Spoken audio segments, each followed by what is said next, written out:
tiene que ver con el ejercicio del periodismo, la libertad de expresión y estos casos que rodean uh, lo podrida que está la justicia, lo corrompida que está también la justicia y claro, es grave porque estamos hablando de una de las funciones probablemente de las más importantes del Estado. El sistema judicial ha demostrado en estos últimos años que, y más todavía con estos casos como el caso Metástasis o el caso Purga, que ha sido una herramienta de los grupos de delincuencia organizada y de gente que empezó a través de puestos o cargos dentro del sistema judicial a poner justamente esta función del Estado al servicio de grupos delincuenciales, ¿no? Y eso nos pone como país, como Estado, en una situación realmente compleja, complicada, comprometedora, por supuesto. Ver que el sistema de justicia opera no precisamente para buscar eso, la justicia a través de la verdad, sino que opera para servir a oscuros intereses, nos hace cuestionarnos a los ciudadanos frente a qué tipo de sociedad estamos o qué tipo de sociedad es la que queremos, para nosotros mismos, para nuestras familias, para nuestros hijos, para lograr en algún momento el desarrollo de este país y sacarlo de este bache en el que se encuentra desde hace algunos años ya y del cual no logramos salir, ¿no? Y uno de esos espacios, porque como les digo, esta es una corriente, cuando un río crece en exceso, el río va cargándose todo lo que encuentra a su paso, ¿no? Se lleva puentes, se lleva casas, se lleva vidas incluso, y yo creo que la comparación es bastante pertinente. Hoy estamos frente a una crecida de un río que no sabemos cuándo va a parar, porque esto vemos que va arrastrando de todo a su paso. Y claro, creo que lo más conveniente, lo más adecuado, cuando uno ve o está cerca de esa suerte de corriente de la cual no sabes si vas a salir a flote algún día porque te puede ir cargando y te puede asfixiar y te puede matar, o te puede ir cargando, eh, es mejor estar alejado, ¿no? Y de alguna manera, digamos, ver desde el lugar donde uno ve ahora y analiza esta situación, digamos, es una condición realmente de privilegio, ¿no? Y de saber que, digamos, uno ha sabido mantenerse por fuera de ese ambiente o de esa forma de operar de la justicia y del periodismo también. Pero también creo que, y me parece, terminamos siendo como, y lo decía brevemente de pasada el viernes anterior, terminamos siendo como sociedad en algunos casos demasiado rigurosos o queremos darle con todo a determinada persona que es mencionada dentro de estos chats por la falta de empatía que tengo con esa persona, más no por lo comprometedores que podrían llegar a ser justamente las conversaciones, que de por sí, digamos, y por los personajes ya pueden terminar siendo comprometedoras, pero más allá de las conversaciones hay que ver qué es lo que éstas traen y cuánto pueden terminar comprometiéndote como actor de esas conversaciones. Eh, yo particularmente considero que en este país hubo una etapa en los últimos años, sobre todo a partir del 2014, 2015, 2016, cuando empezaron a proliferar una serie de medios de comunicación. Ah, miren, este dato interesante. Don Suma, que es hermano del buen y querido amigo Yura. Bueno, gracias por ese dato. perdón la digresión, con respecto al saludo a Cuenca, nada más era. Durante esos años, entre 2014, 15, 16, sobre todo el 14, que es cuando creo, a partir de las elecciones seccionales, hay un sector político, financiero y mediático que, que cobra un respiro y les voy a explicar por qué. Voy a tratar de hacerme entender y hacer un poco de historia también sobre los resultados electorales de aquellos años. Ustedes recordarán que en el 2013 hubo unas elecciones presidenciales que Rafael Correa las gana en primera vuelta y que logra un bloque histórico en la Asamblea de 100 legisladores de 137. Eh, no recuerdo bien si en esa época la Asamblea ya tenía 137 curules o 124. Tengo esa duda, creo que eran 137 ya. Pero en el 2013 Correa gana de una manera apabullante en primera vuelta, dejándole muy, muy por detrás a Guillermo Lasso, que venía ya intentando eh, incursionar en la política, y esa fue su primera candidatura presidencial. Pero Lasso ya venía desde hace rato, ¿no? Tratando de incursionar, de convertirse en un actor político. De hecho, era un actor político porque formó parte de varios gobiernos en este país. Él prácticamente desde las sombras gobernó. Recordarán ustedes que en el gobierno de Jamil Mawad era considerado el superministro de finanzas, ¿no? De economía. Fue gobernador del Guayas también. Entonces el hombre ya venía detrás, en las sombras, acumulando un capital político. Pero en 2013 Correa lo barrió, lo dejó de largo, lo ganó en primera vuelta y metió una bancada de 100. Y eso yo me imagino que a los bloques de poder les generó una cierta inquietud o temor. Dijeron, este tipo gana hoy con 100 en primera vuelta, seguramente se va a reelegir cuantas veces quiera, si es que, digamos, daban lugar a aquella reforma constitucional que después fue reformada a través de una consulta en 2018 por Lenín Moreno, donde además prohibieron cualquier posibilidad de reelegirse para el cargo de dignidad de elección popular alguno.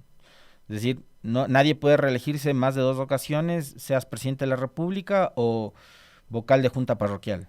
Da igual, concejal, alcaldes, prefectos, da igual, asambleístas. No puedes reelegirte más de 2 veces. Y, perdón, más de una vez. Reelección una sola vez. Y elegirte 2 veces.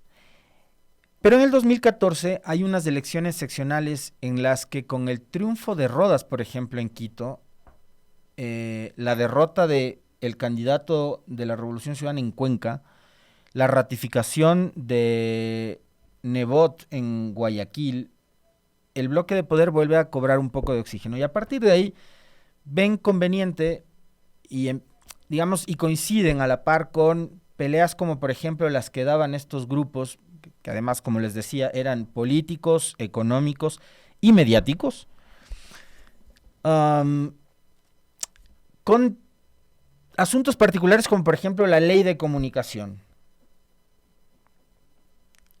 Y coincidían las batallas y las peleas que iban dando estos sectores, ¿no? A la par, por ejemplo, en esa época ustedes recordarán que habían también desavenencias o diferencias entre el movimiento indígena y el gobierno de Correa. Algunas diferencias que podrían considerarse irreconciliables, muy de fondo, como por ejemplo temas creo que trascendentales e importantísimos como la visión sobre la educación que tienen unos y otros. Ahí me van a permitir a mí más coincidir con el modelo que planteaba la Revolución Ciudadana y no con el modelo que venía implementándose de esas escuelas de unidocentes, eh, un sistema educativo arcaico, retardatario, obsoleto, que no funcionaba. Yo sí creía en que había que llevar un nivel de educación como el que hay en las zonas urbanas a la ruralidad. Que habían otros problemillas que se iban encontrando en el camino, como por ejemplo el de la movilidad de los estudiantes, el de la cercanía, el del transporte y demás, de acuerdo. Pero esos temas iban haciendo que estos grupos de poder, obviamente identificados con los sectores más poderosos, ¿no? De la economía, de las finanzas, de la banca, los medios, vayan encontrando también puntos de coincidencia con sectores como el movimiento indígena. Entonces se volvieron una sola plataforma enorme y a partir de ahí, a pesar de que, y ahí creo que todos vamos a estar de acuerdo en que francamente les unía un solo motivo. Muchas gracias por este dato, doctor Virgilio. En el 2013 ya eran 137 los legisladores, 124 hasta el 2009. Muchas gracias. Ese dato era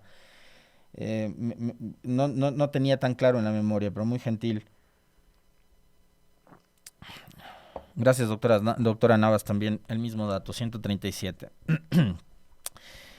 eh, entonces, a partir de ahí, estos grupos ven una salida y ven algo de oxígeno, como les decía, con el triunfo de Rodas en Quito y la derrota de la Revolución Ciudadana en otras ciudades como Guayaquil, como Cuenca. Y creen que hay que empezar a dar también la batalla a partir de el control de los medios de comunicación. Que de hecho ellos nunca perdieron ese control, pero había un contrapeso. O sea, en esa época había unos medios públicos que estaban emergiendo y que tenían un aceptable nivel de audiencia, no como el de los medios tradicionales, porque esa es una suerte de acumulación de años. No vamos a comparar un canal de televisión que a la época tenía como 50 años al aire y un canal como Ecuador TV que recién estaba emergiendo y que tenía 5, 6, 7 años al aire, ¿no? Y empezaron a proliferar y a aparecer medios digitales, medios alternativos. Ahí encontramos a La Posta, encontramos a Los Pelagatos y encontramos algunas otras plataformas que tenían el mismo origen de financiamiento y que formaban parte de toda esta estructura que, como les decía, tenía un punto de encuentro, porque las visiones eran diferentes. Ahora vemos que, por ejemplo, Pachacutic ya no está tan cerca de lo que era el Ecuador libre que buscaba Lazo, pero finalmente en esa plataforma para derrotar al correísmo, porque finalmente esa era la única razón de punto de encuentro, era el anticorreísmo, no era llevar el país hacia un objetivo, un rumbo, plantearle al país una hoja de ruta de desarrollo distinta, no, era derrotar a la Revolución Ciudadana y a Correa y evitar el regreso del correísmo al poder, punto, eso era todo, había que ganarle a Correa en las urnas, nada más. Y finalmente, digamos, lo consiguieron en el 2021, pero antes con Lenín Moreno, que ya sabemos todos la historia que pasó, ¿no? Entonces, en esa época empiezan a aparecer estos medios de comunicación como La Posta. El origen de La Posta es aquel momento político. Y, digamos, después en el camino, les manifestaba yo el viernes anterior, además, que digamos, yo no tendría por qué asumir el rol de abogado defensor, ni de Vivanco, ni de Boscán, porque además de ellos tendrán sus abogados, por supuesto, y porque con ellos a mí no me une absolutamente nada, ni amistad, es más, tengo la suerte de no tenerlos dentro de mis contactos, no son mis amigos, la visión del país o de la forma de hacer periodismo difiere, y eso creo que ha sido además público durante los últimos años, pero ellos fueron parte además de todo el aparato mediático que se construyó, como les digo, ellos de sus primeros financistas era el Banco de Guayaquil y era Guillermo Lazo. Después se pelearon con Guillermo Lazo. A mí no me interesa saber por qué, en qué momento, cuál fue la razón, pero algún hecho específico debe haber ocurrido para que se distancien unos y otros, ¿no? Pero el Banco de Guayaquil fue uno de los principales y primeros financistas de la Posta.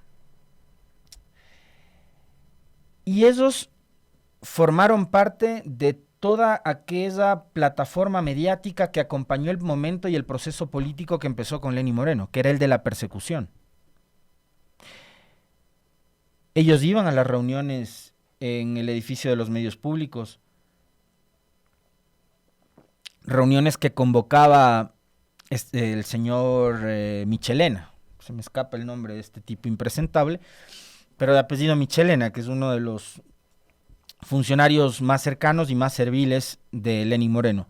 Él convocaba reuniones permanentemente para, por ejemplo, desmontar la ley de comunicación, para acordar temas con los cuales iban a golpear cada semana a la Revolución Ciudadana. Recuerden ustedes que en esa época era, en una semana explotaba la refinería de Esmeraldas, la siguiente semana se iba a ir cargando el río el Coca-Cola Sinclair, ¿no?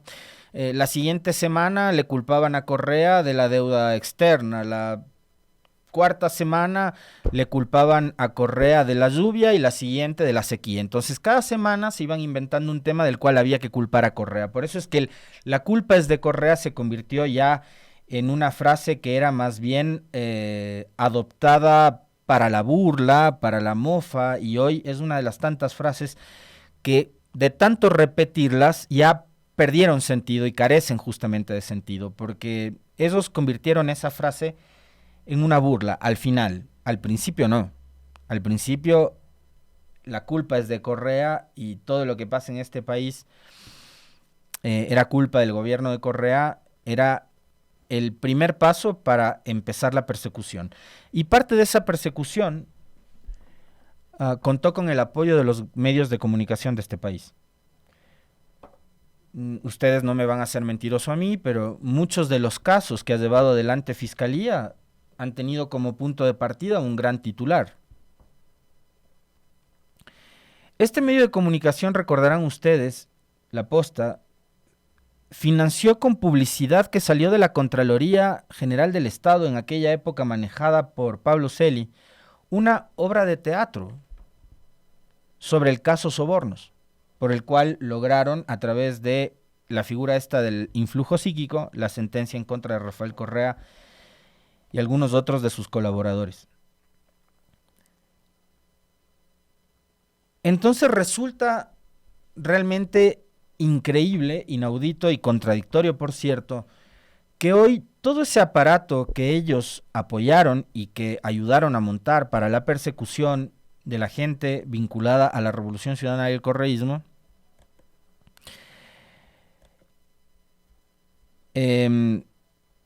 no, es Andrés Michelena el nombre, no. Esteban es su hermano y Esteban es escritor.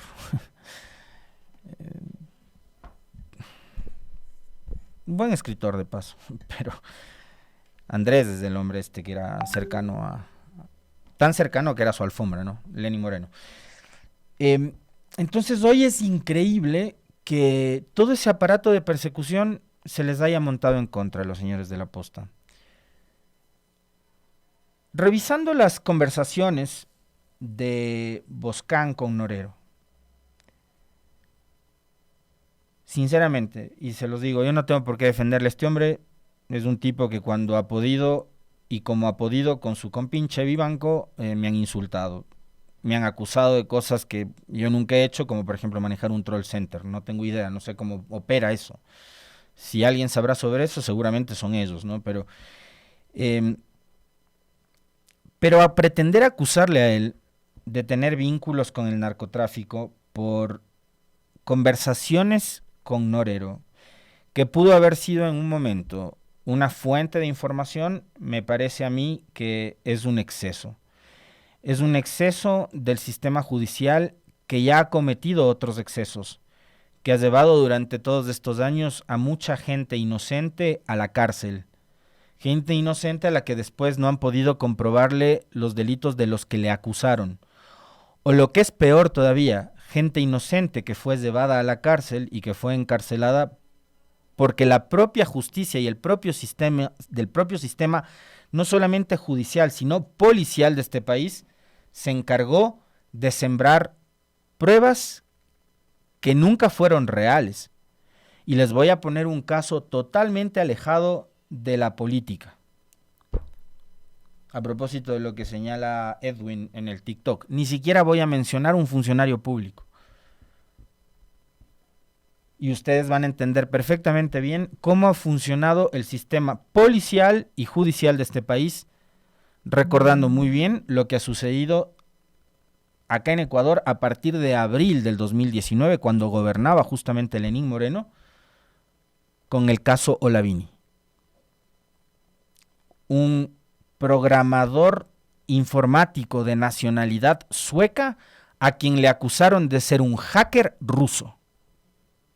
¿Por qué? Porque el hombre tiene una apariencia europea, escandinavo, pero no ruso, y tampoco hacker. Es un experto, un especialista, un hombre formado en programación informática.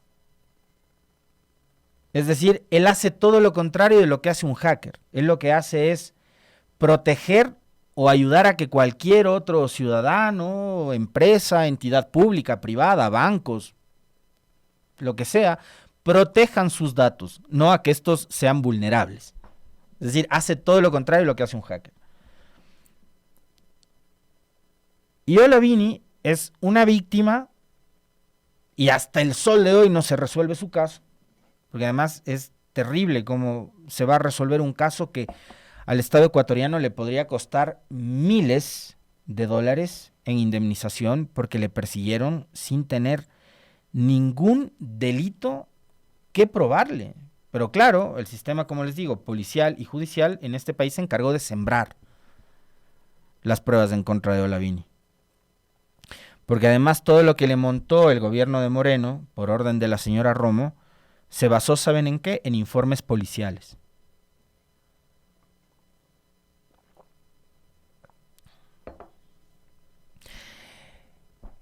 Y fíjense ustedes lo que es la vida, ¿no? Y la contradicción también. Por eso creo que uno tiene que ser supremamente inteligente, consciente, sereno, sobrio también a la hora de manifestarse sobre determinados hechos.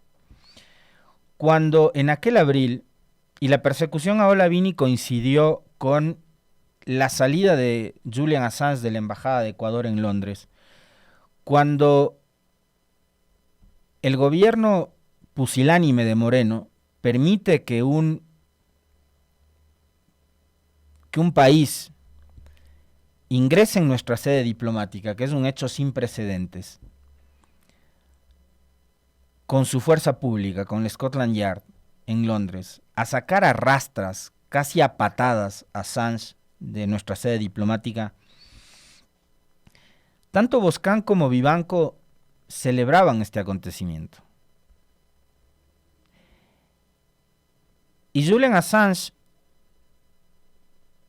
con hechos en donde se evidenciaba, por ejemplo, la violación de los derechos humanos,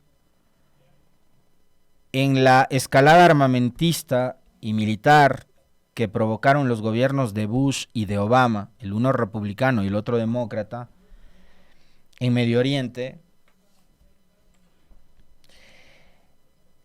hizo más o menos lo mismo que la Posta años después con el famoso caso León de Troya o Gran Padrino. Fue filtrar información reservada de equipos de inteligencia, ya sea de los marinos estadounidenses, en esa época filtrados por Bradley Manning, que después se convirtió en Chelsea Manning, un marín estadounidense homosexual. En este caso, documentos filtrados, entre otros, por Fernando Villavicencio, que fue el que le entregó en sus manos a Boscan. Y que Boscan después decidió, junto a su colega, publicar ese informe. Pero fíjense, todo está lleno de contradicciones. Y creo que sí hace falta y vale la pena justamente hacer ese repaso. para demostrar también las contradicciones que hay entre unos y otros todo el tiempo con los hechos que les acabo de relatar. En el 2010, Wikileaks y Julian Assange habían hecho exactamente lo mismo que en el 2023 vinieron a hacer la posta, que es filtrar documentos reservados o documentos que salían de inteligencia de un lado de los marines gringos, del otro lado de una unidad de inteligencia de la Policía de Ecuador. Hicieron exactamente lo mismo.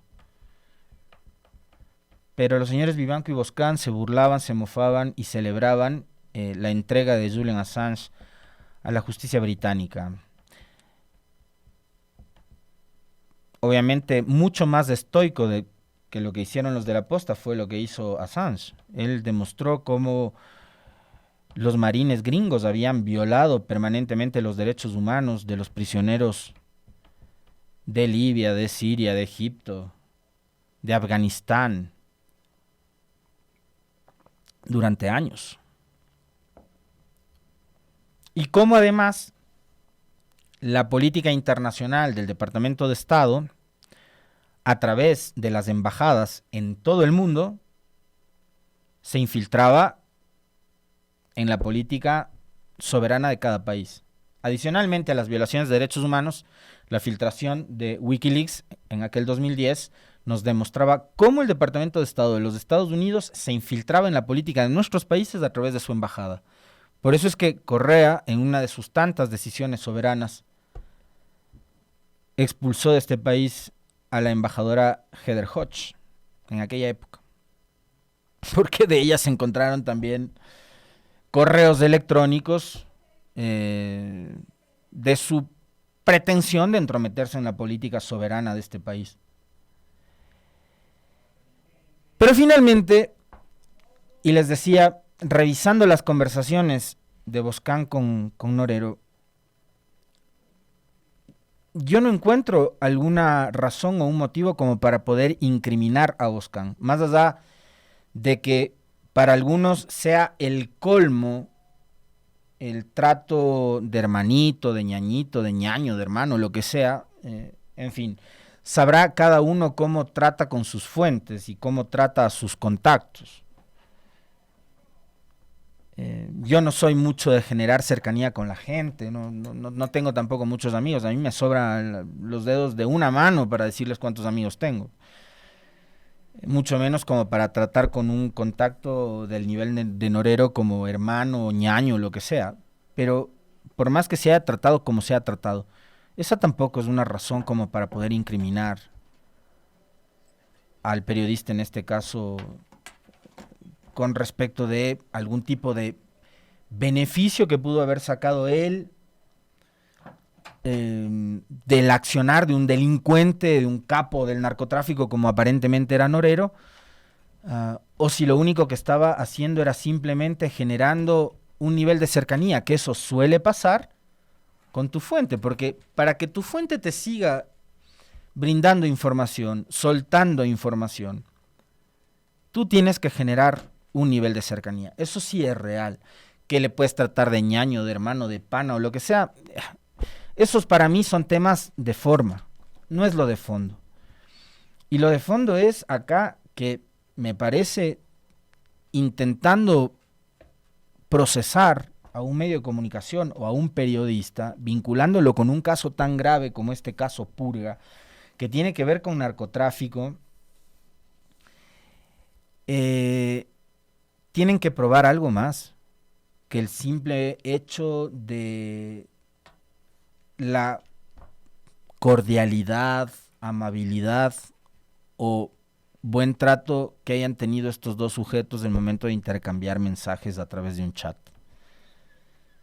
Si es que no se comprueba nada más, y algo, por supuesto, mucho más grave que el hola ñaño, hola hermano, lo que sea, que a mí me parece una barbaridad, que sobre eso estén pretendiendo incluso medios de comunicación que antes eran del mismo grupo, Boscan y Vivanco, y que eran los que se reunían todos los días en el edificio de la SECOM con Michelena, pretendiendo que se los juzgue. Porque caso contrario, lo que estarían haciendo acá es nuevamente utilizar la justicia, ahora ya no para amedrentar a políticos, sino para amedrentar a periodistas. Que nos guste o no nos guste, a mí no me puede gustar mucho la forma de hacer periodismo de, de la Posta. Sobre todo por lo que hicieron en aquellos años, 2018, 2019, donde, como les digo, formaron parte de ese aparato de persecución que montó no solamente el gobierno de Lenín Moreno, sino todo el bloque de poder al que pertenecía en esa época Lenín Moreno, donde estaba, por supuesto, Guillermo Lasso, donde estaba el Partido Social Cristiano con Jaime Nebot, quien creo que sigue manteniendo mucha cercanía con este medio digital.